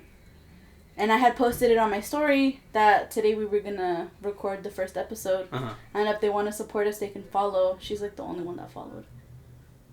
Besides our friends. I was gonna post it like on my story too, but I was just like, I want to do it like after, or I was gonna do it like after we recorded, like makes sense. Like first episode of the podcast is recorded. Yeah. But at the same time, I was like, I don't know when I'm gonna release it. If it's gonna be like the same day or like the next morning, you know? Yeah. Yeah, but shout out to them. I apologize. I don't know your pronouns, and I don't want to be disrespectful. But yeah, like they're one of my mutuals, and then I looked at the account for the podcast. And, like, they were, like, one of the followers besides... You know how hard it is to find our podcast on YouTube? Yeah, my aunt was telling me that, too. It's so But fucking the thing hard. is that you have to copy it exactly word for word. You literally can't just write... No. I did. And I still couldn't find it. And I fucking hated it. Are you... Oh! I remember now. You have to put the @ in front of it. Really? @ CaffeinatedCreepspodcast. I think that's what it is. Okay. So... I mean, that... Sharing the link works just as fine, if anything. Yes. Okay. Ready? I'm ready, Freddy. Okay. So, as of right now, like I was telling you, that there are only 3 tellings, or I guess 3 forms of like media that were made from the first-hand counts of the people involved, right? One being the TV show that I mentioned called The Haunting, episode titled Where Demons Dwell. Shout out to HBO Max for not fucking having it on their website or on their services. Bro. Service my ass, man. Alright, the second being the 2021 film Conjuring, The Devil Made Me Do It. And the third being a documented report in a book called The Devil in Connecticut by Gerald Brittle. Nice. Keep that name in your mind because he will come up at basically almost at the end. I already forgot the name. What was it? Jared Brittle? Yeah, you can just Gerald or Gerald, or Brittle, because I might call him just Brittle. Sir Brittle. What? Sir Brittle the Third. Sir Brittle, Brittleton. All right, so the case is like the main person for the case is Arnie, right? And Arnie, Arne. It's like called Arnie, right? Arne. No. I'm pretty sure. Like Tarjay. Did you even look up how to pronounce it? Oh, fuck no. You know what? I did because of all of these ethnic names. You had because of how ignorant I am. But like still like these people are like. You know what? I'm not judging you. Well, I feel like it was Arnie. From what I remember from the movie, the only person that I should have looked up was. Are you sure there's not an I? No. On every report that I was reading, it was Arne. Are. Yeah, I guess Arnie. Arnie. Yeah. All right, so Arnie, and during the time of the, I'm gonna say Arnie and his now wife Debbie, provided their first-hand accounts for the Haunting TV show, and were both adamant on the Warrens and their accounts, because the Conjuring movies are based off of Ed and Lorraine Warren. So the story starts on October of 1980 in Brookfield, Connecticut, with the paranormal activities targeting an 11-year-old David Glatzel, which is Debbie's younger brother. So Arnie, Debbie, David, which was again the 11-year-old boy, and the rest of the Glatzel family were cleaning out a rental property that the family had just acquired. In David's telling of the story, so the little kid, right? In his version, which he recalls, was an old man, when he went upstairs into an attic. I have no idea how to do this story. Holy shit. I don't know how you did it so naturally. I'm a little jealous. Really? Yeah, I'm a little jealous, I'm not gonna lie. Probably because I took a week to do it and not 5 hours. Oh, dude, yeah. No, I'm sorry. No, it's because it was a lot of information and Yeah. so much repeating. And then after that, I had literally, like, wrote the notes again, but I didn't copy and paste them. No, I literally retyped. I tried everything. not to copy and paste, but it's like, at the same time... I literally had 13 pages and I somehow turned them into, like, 7. I was so jealous. Yours was, like, more... I tried. Yeah, you one-upped me. Yay. So in David's account, in the attic, an old man... I actually tried looking, like, on the property-wise, and, like, any previous hauntings. From what I could find, nothing. So, like, this old man just suddenly appeared in front of David in the attic of the rental property. And according to David, this old man was pushing and just scaring the shit out of David. So David claims that the old man had a demonic look, spoke in mudded Latin. I can see you laughing. Fuck you. I wasn't laughing. I was trying to cover my face to be respectful. I saw that smile. You know what? Yo mama. You know what? Yo mama. So, spoke in Latin, threatened to steal David's soul, and had vowed to harm his family if they continued to move into the property. Though his family did hear David scream from the attic, they claimed that they never saw an old man at all. So, like, David just saw... I guess he saw it. David then proceeded to experience night terrors, showed strange behaviors, and started to obtain unexplained scratches and bruises all over his body. Ew. I know. The family, logically, of course, deemed the house evil and called in a Catholic priest to, as one does, to bless the house. Great. However, Debbie, out of curiosity, challenged the house. So... I'm sorry. Hold up. Okay. Sorry, I just want to put in my 2 cents. So, I've been doing a lot of research on, like, paranormal stuff and, like, demons and, like, Satanism and everything. Like, I don't have a religion, basically, but I have been doing a whole bunch of research on it because it's just stuff I like and that I find interesting, right? Yeah. Basically, like, ghosts are pretty chill. The only reason as to why these things act out is because you want them to act out. Mm-hmm. You know, like, if you have the intention of finding something evil, like, quote-unquote, her wanting to test a house, it's gonna get tested and it's gonna bite her in the ass. Like, that's literally, like, the stuff that I've been learning and looking into. Yeah.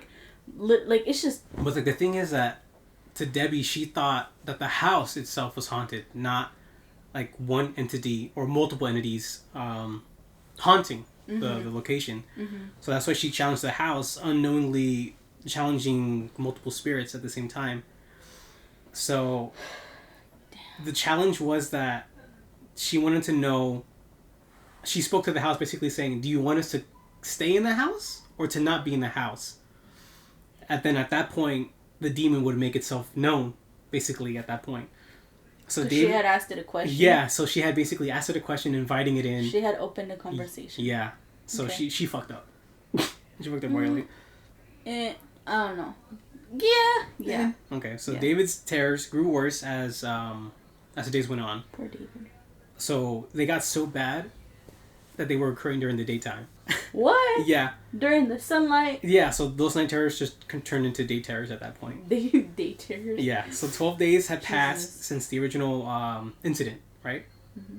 And the family had managed to contact Ed and Lorraine Warren. I don't know how they did it.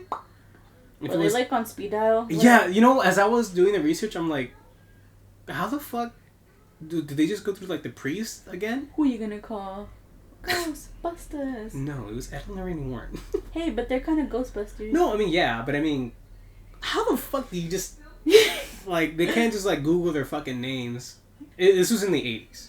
Okay, but, like, didn't they have a museum at that time? They probably could have contacted the museum. Let's see, that if we keep doing this podcast, I was going to do just a whole episode dedicated to Ed and Lorraine. And their... Because apparently, I guess, the movies sort of they glaze over them, you know? Yeah. Like, they make them the heroes. They add a little bit of, And apparently, according to actual accounts and the stories, they barely do anything. Yeah. Yeah. So I think if we keep doing this, I'm going to talk about their participation in the stories. Talking crap about them. I have no doubt that they do have their talents.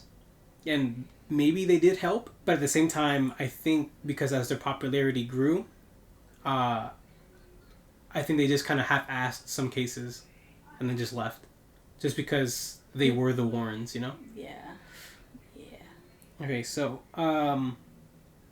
when they investigated, Lorraine witnessed a black mist forming next to David, indicating a malevolent presence.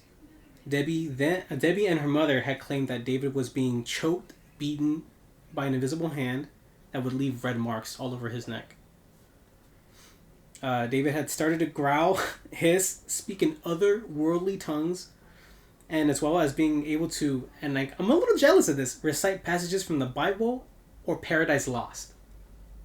Are you familiar with Paradise Lost, or? No. So Paradise Lost is a poem, one of the most famous poems about Christianity that was made in English. So you have like Dante's Inferno and other things like that, right? Paradise Lost is sort of the... It makes the devil its protagonist. So it's an interesting thing that I really want to read, but it's the fact that this 11-year-old boy can just recite a poem like that, from fucking memory. Hold up. I don't want to sound like a douche. I don't want to sound like a doctor, but do you think it's just like he's mentally ill? Fuck. Is it the tism? I don't think for him to recite, like, I doubt it. But I mean, from the Bible or the poem, it's okay. But like, this is something I gotta look into. Like, what's up with demons reciting the Bible? Because I mean, I get the Bible was a book. It's just, if I'm being honest, it's just a book. I apologize to any Christians out there. At the end of the day, it's just a book. So maybe it doesn't. Is it like the cross that like makes demons hiss? I don't know. I think maybe the point that this demon was trying to make, that you could recite any passage from the Bible and it wouldn't hurt it. Maybe. That the word of God, like whatever, the word of, was like useless. Is useless against it. Like, interesting. Yeah. I mean that was my takeaway from it, at least, that because I think in one of the Conjuring movies, like, they kept speaking to like a demonic demon, and like the passages weren't doing anything until they said its name. So I think maybe then it does. Oh, I mean, that's the movies, that's glorified, and obviously take it with huge amounts of salt. I'm gonna be chugging the whole salt bottle. Oh man, those fucking movies. All right, so the family recounts that they would take turns remaining awake with David as David was asleep. So they would just like basically rotate who was awake with David. That must be tiring. Honestly, yeah, because he was having spasms, convulsions throughout like almost all those nights. Poor kid. Yeah, I know, right? Fuck. So the Warrens diagnosed David having multiple possessions. I didn't even know that was actually possible. I don't even know if this part was possible. They subjected him to three lesser exorcisms, unquote. Which I didn't know there were there were tiers of exorcisms that could be done.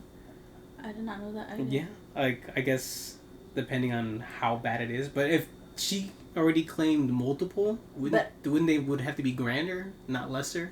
I mean, I feel like it just depends, because this is what Christianity based, right? Yeah. Or was it Christianity or Catholicism? I'm gonna say Christianity. Cause like there's like different, like, I guess you can say, like, branches.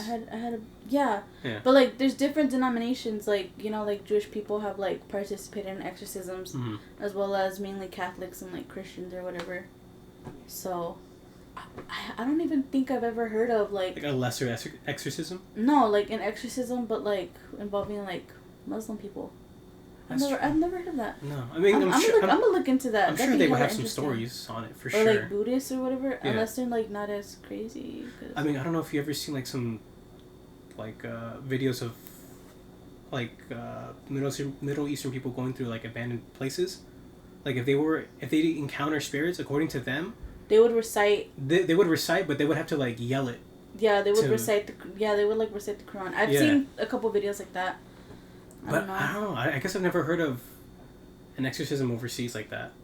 That would be interesting to look up. Interested. Yeah. That's. Write that down. All right. So the Warrens. All right. So I already talked about that. During the 3 exorcisms, Lorraine claims that David was levitating and had stopped breathing for a time, and even demonstrated the ability to see future events that would involve Arnie. So, basically, like during That's so Raven. Yeah, I guess. But I'm sorry. I had to like sort of paraphrase it because the way where I was reading it from, they kind of butchered it a little bit. Mm-hmm. So basically, the demons were showing Arnie's future crimes. Crimes. Well, crime. I guess to happen. I don't know why I added okay. My bad. I couldn't tell if you said crimes or like crying. No, I did say crimes. That's my fault. And then crime. Yeah. Where am I? Okay. So it got so bad that the Warrens called the Brookfield... You know what? This is the part that I told you that I had like a joke for it. Mm-hmm. Alright, I'm going to say it. It still baffles me about it. So the Warrens had called Brookfield police to alert them of the growing situation involving David. Uh-huh. Because David was saying Arnie was going to commit this murder. Like, the demons were basically saying all this, right?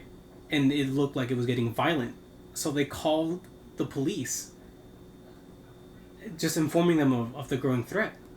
And I put here, well, fuck what they going to do? Well, I mean, couldn't they have done... Well, I mean... Couldn't they have gotten, like, medical attention, like, 5150? Because it was the 80s, right? 80, yeah. Or was like, it, straight like... up, like, 1980. Yeah, so, like... But it's weird. Because, like, a 5150 is when, like, police are called, not to do, like, an arrest or whatever, but I guess you can say kind of, like, escort that person to, like, a psych facility. But it was more like, just keep an eye on them. Lorraine was like, just keep an eye on the family. But it was weird, because... Like, I doubt for that time, like, they were going to take that seriously. Like, all these demonologists are telling us to watch out a family. Like, I mean, yeah, I guess you're saying, like, they could escort the kid into, like a facility. Yeah, I feel like that maybe would have been easier to be studied by actual, like, doctors and stuff like that. Mm-hmm. But, I mean, either way, I do think that maybe at that time... police were taking it seriously because that was around the time of the Satanic Panic, I think. That's true, yeah. Yeah. But I mean, I don't know how, like, faithful, I guess, that part of Brookfield, Connecticut was. Alright, your look says it all. Okay, I'll take that to word. Okay, so, according to eyewitness testimonies involving the exorcisms, right? Arnie had coerced one of the demons in David to leave him and possess Arnie himself. Like, even during the movie, they do show it, like, straight at the beginning, where David is... I think he's actually levitating in the movie, too. They show that. And, you know, Arnie's just like, leave my little buddy alone. You know, if you're gonna take somebody, take me. And it shows, you know, in the movie, they show, like, I think a dark shadow going into him. But here, this is where the TV show sort of diverges from that account. Mm-hmm. I guess they take their own, like, little liberty in fluffing up the story. So according to the TV show, they claim that Arnie was attacked by the demon in his car on the way back to the house, to, like, the property. What? I don't know where he was, but, like, the demon just, like, took control of the wheel and swerved it off into, like, a ditch. But according to Arnie... Demon, take the wheel. But according to Arnie, on his account, After the exorcism, he returned to the rental property to examine a well that he thought was housing the demon. Here Arnie would have like a water well? Yeah, like a water well. Oh, okay. Actually, that's going to make a lot of sense right here, because he apparently... This is where he had the final encounter with the demon, which he completely saw. He was making eye contact with the demon down in the well. I said a whale. Well. And after making eye contact, they claimed that was the moment he was possessed. Oof. So as David conditions... He was still, like, getting worse. Like, David wasn't showing any signs of, like, stopping possession.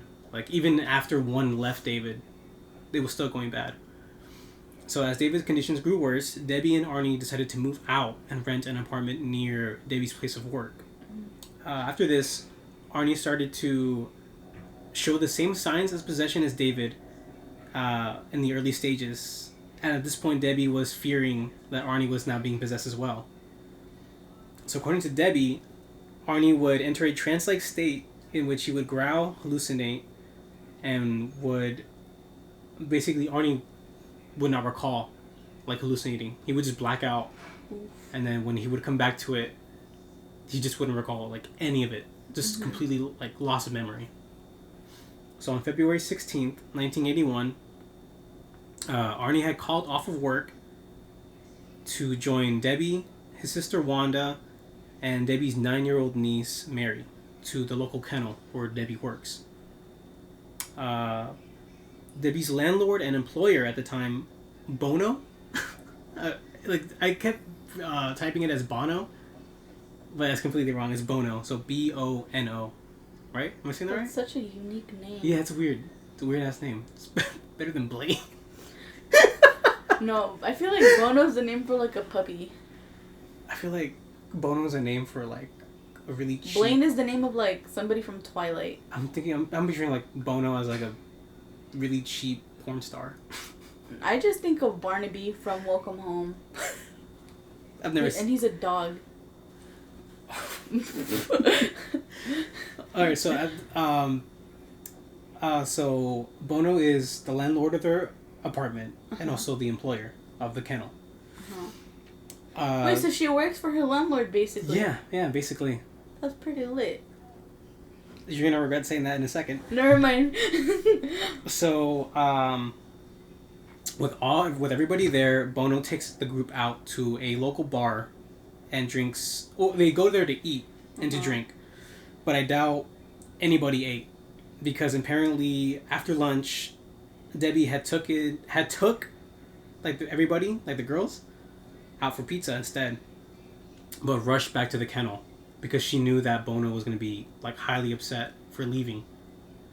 When they returned, Bono was already there and was just hammered, like he was hammered and pissed. So Debbie then told everyone to leave except for Bono, but Bono grabbed Mary, the 9-year-old, and refused to let go of her. So so Arnie would then go to the apartment, because I think the apartment it was close enough to where I think Arnie could go and come back fast enough. And he grabbed a knife. Oh no. But according to Wanda, Mary ran from the car as Debbie attempted to bring the situation down by getting between Arnie and Bono. So, like, I think as soon as Arnie showed up with the knife, like, he let go of Mary. So that had Mary to run to the car. Wanda tried to pull Arnie away from Bono, but was unsuccessful because at this point, I think the possession was growing worse because Arnie was growling like an animal. Jesus. Yeah. So then Arnie takes out a 5-inch pocket knife and stabs Bono repeatedly. Bono dies several hours later. Whoa. So, at this point, Arnie's lawyers accounts Bono having suffered, quote, 4 to 5 tremendous wounds, unquote, mostly from his chest, and one of the stab wounds being stretched from Bono's stomach to the base of his heart. It's like it's going up, like one big fucking gash. Wow. Where am I at? That's. I don't even know what to say. I mean, would you consider that like a slash more than a stabbing? Yeah. Yeah, it's more like a slash, huh? I mean. Because. No, it wouldn't count. I don't think it would count as a stabbing, but I feel like a slash would be something like quick. Okay, yeah. But like, in order for you to like really get into, maybe he did stab and then just went up. Yeah, that's what I'm saying. Like he hit him. Muscle and skin are thick. Yeah, so. But like I was saying, like apparently like Arnie had stabbed Bono in the stomach and then just went up to the base of his heart. Mm-hmm. Like he was going. Yeah. He was going ham. So I mean, I feel like technically it was a stab. Yeah. So, Arnie was then like found 2 miles away after the killing and was held in Bridgeport, Connecticut. Bridgeport, Connecticut Correctional Center, my bad, with a bond of $125,000. Yeah, what a coinkydink. Yeah, the goal. Yeah, the 125,000. Such a coinkydink. Yeah, what a coinkydink that I just had a sprinkle on there. You said that on purpose then, huh? Oh, absolutely. I absolutely did. The day after the killing... Oh, actually, fun fact, that this was the first unlawful killing in the history of Brookville, Connecticut. Yes, I don't understand why, but it was. Wow. The day after the killing, Lorraine informed Brookville police that Arnie was possessed at the time of the murder. Soon after meeting... Was she there? No, she wasn't. Nope, Ed or Lorraine wasn't there. So if I go up to like somebody and I go burr, burr, burr, and then I stop them, I can just say the devil made me do it. What the fuck? No, they're gonna think you're a fucking crackhead. Jesus Christ.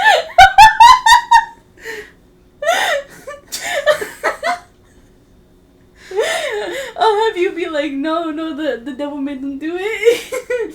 Your Honor, quote, bark, bark, and then stab. I can't believe I just did that. That's horrible. Wow. Alright, so then soon after, like, quote, a media blitz surrounded the whole story, which the Warrens sort of helped fuel, just because it had, like, their names on it, and the Warrens had promised lectures, books, and a movie describing the horrors of the case. Which is kind of fucked up when you think about it. Like, it was the day after. Like, not enough time had passed enough to just go, like... fresh. It was... Fresh is... Yeah, it was really fresh. So I don't know, I think it was a little fucked up that they were kind of making promises for shit already. Alright, so Martin... which is Arnie's lawyer, was receiving calls from all over the world about the case that everyone was calling the Demon Murder Trial. So Martin would then travel to Europe to meet 2 lawyers involving 2 similar cases that never went to trial. Martin even tried to bring exorcism specialists from Europe and even threatened the priests that performed David's exorcisms. So as I was telling you, like, this was the first U.S. case, that there were 2 more cases overseas involving... Something similar, that they were claiming demonic possession and to plead innocence. So... But those ones overseas never really went to trial, right? No, they never went. They never took. I don't know what happened. I should have looked further into that, but... Yeah, no worries. I don't know how, but they just never went. Yeah. So the trial took place on October 28th, 1981. Martin attempted to submit a plea of not guilty by virtue of possession, but the judge rejected the defense as the judge argued no such evidence could ever exist in a court of law. Which is also, I think, the movie took from that quote, because I think in the trailers it would be like, the court asks you to accept proof of God or some shit like that. And then they're like, it's time that we also mention the devil. It was kind of cheesy. Yeah. But I'm like, you know what? It's kind of a hard line, I guess. Yeah. I guess. I feel it. Yeah. So, Martin then chose to imply that Arnie acted in self-defense. Due to this, the juror was legally allowed to consider the jury was legally allowed to consider demonic possession as like self-defense, which made no fucking sense. Yeah. It took the jury 15 hours over the course of 3 days. So I guess like 5 hours like each day. I can count. Just wanted to make sure. I'm sorry. Because you did the whole north, east, south, and west shit. So I just needed I just needed to make sure that you could count. You were trying to one up me. But you know what? If I'm being honest, a lot of people don't know the north, east, south, and west. I mean, yeah. I just remember never ever smoke weed because that's what my science teacher said. I always remember like never eat soggy waffles. Everybody says soggy waffles, and my teacher said like he's all like it's usually soggy waffles, but I'm gonna just say never ever smoke weed so that we could be drug free. And I'm like okay, but like every other student was like smoking weed. Yeah, then I became addicted to caffeine. So at the end of those 3 days, the jury reached a verdict of guilty. Arnie was then sentenced on November 24th, 1981, of first-degree manslaughter, which he was sentenced to 10 to 20 years in prison, but ended up only serving 5. That's kind of normal. Yeah, I guess You'd be surprised how much that happens. Yeah, I mean, honestly, I don't know why. I guess maybe good behavior. Mm-hmm. I guess a lot of people always get off on good behavior. In the aftermath of the trial, the incident would create a TV film called the Demon Murder Case on NBC. But eventually, due to internal conflicts... Oh, am I boring you? I've been awake since 6 p.m. yesterday. Oh, okay. I haven't slept. You want some caffeine? I would think that you'd offer me some, but you didn't, so I was just... The whole room was covered in caffeine at this point. Okay, but like, I'm not gonna ask. Why would I ask? You can't always ask. You didn't have to just sit there in silence. I told you, I'm just gonna sit and suffer. Oh my god. That's my motto, sit and suffer. That's a terrible motto. I know, but I'm used to it.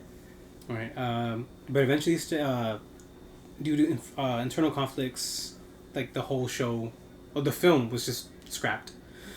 Meanwhile, Jared, wow, I can't speak. Jared. You know what? The bright side is that after a while, we're going to be great at reading. Oh. Our reading levels are going to go up. Oh, because when I was in middle school, mm-hmm. I got in trouble because I was a bad kid. I would have to read the Bible to my mother every single night out loud. So I got really good at reading. So when I was in middle school, I had the reading level of a college student, which is like a huge flex. But then I stopped reading, and then now I feel like I'm like reading 4th grade level. I used to do the same thing. I used to read a lot, and then I just stopped for such a long time. But I mean, like I do read, but I never read out loud, and I feel like that's just when I stutter. I have issues. I can read just fine in my head, but when I read out loud, exactly. I just can't. I can't even narrate the books that I read because they're just That's horrible. part about this. I can just edit it. This whole conversation, it's fucking scratch. They're not gonna hear me stutter. Fuck that. Gerald Brittle, you remember Brittle? Yes. Brittleton, yes sir. Little Brittle. Little Brittle. In assistance with Lorraine, published The Devil in Connecticut, which all profits were to be shared with the victim's family. According to sources, it was confirmed that $2,000 was paid to the family. You shook your head. What? Like I didn't. You sure? Yeah. I thought you were like disagreeing that like. No. Like okay. So as the book was republished in 2006, David and his brother Carl sued the author and the book publishers for violating the right to privacy and emotional distress. Carl also claimed that the book alleged he committed criminal. The book was basically painting Carl that he committed criminal and abusive acts against his own family and others, claiming it a hoax that were made by Ed and Lorraine to exploit the family. Makes sense. As well as his brother's mental illness. Mm-hmm. So, like what you were saying, that maybe the kid was just mentally ill. So, basically, what they were suing for. Mm-hmm. They claimed that he also claimed that the Warrens said the story would make them millionaires and would get help to help Arnie out of jail. But did they? I'm gonna guess no. I mean, he got out within 5 years, so it didn't really matter. Okay, but that. I don't know. I stay quiet because I doubt that Lorraine was like, this story's gonna make you rich. But also at the same time, like the day after the murder, they were like, hey, we got lectures, we got a TV book, we got coasters. Like just... Yeah.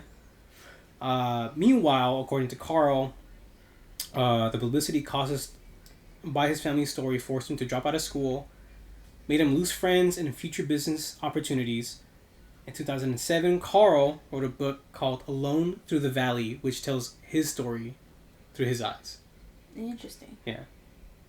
So Lorraine defended their work with the family, claiming 6 priests all agreed David was indeed possessed. Brittle claimed that his book told the story that the family wanted to be told, and that Brittle possesses videos of over 100 hours and had interviews with the family that the family even signed off on, as the book was as accurate as it could be. Though this part actually confused me as I was going through this part. The father of the family denies ever telling the author that his son was possessed. So even though the family had signed that everything in the book was accurate, the father just was like, I never told you my son was possessed. But he was just growling and shit. Yeah. So it was weird. Was he in a silly, goofy mood? Like, what? I guess so. That's weird. It was fucking weird. I was like, did he just maybe backpedaled on the thought afterwards? Yeah. Like maybe he didn't want his family being exploited like that. No, not exploited, but I think like being seen as like crazy. As crazy. Yeah. Yeah. Especially like during the 80s, like what you were saying about like the whole satanic panic and everything. I'm pretty sure it was the 80s. If I'm off by like a whole decade, I apologize. I'm pretty sure it was 80s or 90s. No, it was definitely like 70 to 90s. I'm gonna Google. Hold up, let me Google really quick. When was the satanic panic? Definitely 80s for sure. Because like video games and like board games are coming out. 1980s, we were right. 1980s, yes. So it was during that whole fucking time. So yeah, for sure. I think even though he signed off on it, I think after it was published, for sure he backpedaled. Mm-hmm. He's like, oh look, we were never like that. Just to make sure, just like I guess, keep his hands clean. Yeah. Arnie and Debbie are now married, and still stand by the Warrens and their accounts, claiming that the story was true, and that the 2 brothers and the father are only now suing simply just for the money. Because the Warrens gave them nothing. Just because of the Warrens. Well, yeah, they're fucked up. I've heard some suspicious stuff about the Warrens. Yeah. But nothing for me to share. You know what I mean? Yeah. Well, I mean, that's all I got. That's all you got? Yeah, that's all I got. Woo. I mean, I feel like I spit through that shit like crazy. You probably did, but it's okay. I hope it's good. I hope it's good too. I'm gonna have to edit myself a lot because I stuttered. I hope so much. I hope people listen to it all the way. Oh yeah, I hope so too. It's gonna be like 2 hours max. Yeah. After I edit it. Yeah, but I mean, it'll be cool if you're taking a road trip, if you're working and need to listen to something. Mm-hmm. Yeah. Well, I mean, that's that then, I guess. Yeah. Episode 1 is wrapped. Oh my gosh. That's it. So, fuck. Now I gotta come up with a good title for this afterwards. Just say. I got it. Planes and possessions. I don't know. Pee-pee. Hey, you laughed at cockpit earlier, so it shows how immature we are. Yeah. Well, once again, listeners, I'm Ray, and I'm Michael, aka Mrbutternubs. You can call me Michael. You can call me Butternubs. I've been called so many other nicknames, but either one is fine with me. Yeah, and well, you already gave out your handle, right? So, my personal handle is _Ray_Coffin_ but I'm pretty sure if you look up just Ray Coffin, I might pop up.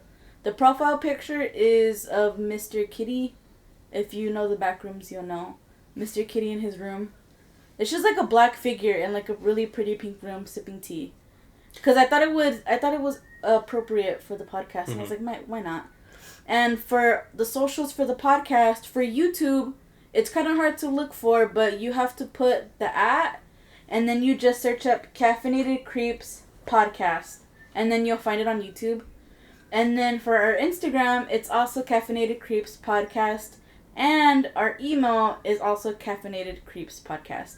So if you guys have any suggestions... Was that at gmail.com or? Yeah, at gmail.com. My bad. But if you guys like have a certain story that you guys want us to cover, stories, my bad. If you want one of us to just cover a certain story because if you like the way we tell it, I mean, no hard feelings. our quote-unquote expertise of storytelling, yeah. Basically. I mean, butchering every other sentence, yeah. Yeah, what's it called? So, yeah, like, I mean, unless you have 2 cool stories that you want us to say, it doesn't have to be just one true crime and one paranormal. Both can be true crime, both can be paranormal. Mm-hmm. Or if you have personal accounts of either sure. Stories would be great. For sure, yeah. Let us know, because I like to dig deep into this stuff. But yeah, we also have a Twitter. Hold up, let me look for it. Oh shit. We do. Hold up, let me look for it real quick. I got to link so many things. Yeah, my bad. Oh yeah. So it's literally just CC. It's C Creeps Pod. C Creeps, like that. The letter C. Yeah, so it's like CCREEPSPOD. Actually, that's nice. So C Creeps Pod. I like that. Yeah, like the letter C, not SEE, okay? But it's because I couldn't write down Caffeinated Creeps Pod because it was too long in Twitter or X, my bad. Oh, fuck Elon. Fucking Elon Musk, man.